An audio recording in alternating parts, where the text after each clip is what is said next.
The Zero they found was taken back to Grumman, and they kind of looked at it, flew it, and this airplane was at a disadvantage in about 8 of the 10 categories of speed, range, all that stuff. But a good old American ingenuity in our pilots. They developed tactics. A guy called Jimmy Thatch, John Thatch, developed the Thatch weave, and so they were competitive with the Zero. But once Grumman got their hands on the airplane, the Zero, they built the F6F Hellcat, which was this thing's successor. So that's when they decided we're going to have to build a bunch of Hellcats. So they let Eastern Division of General Motors build the Wildcat and the Avenger as well. So it became the TBM and the FM2, which was M was the Goodyear designation.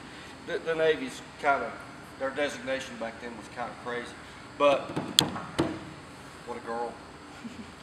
You said it retired shortly after World War II? Yeah, yes it did. It predominantly flew on Jeep carriers after this, the CVEs, the escort carriers. Mm-hmm. And but it flew throughout the war, and they called this one the Wilder Wildcat. They learned a few things. It's got a little bit taller tail than the F4F. It's got a different engine. It's got a Wright Cyclone, an R1820. Dash 56 had 1,350 horsepower.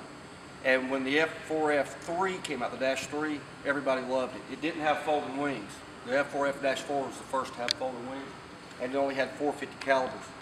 So it was light, because all this apparatus up here, well, you can see it's kind of heavy, the wing fold mechanism.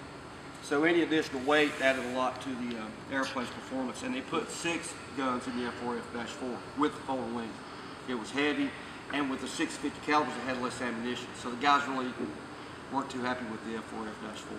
So what type of missions did this aircraft really used for? Fighter. Air superiority, yes. It was the Marine and Navy's frontline fighter for until 43. Oh.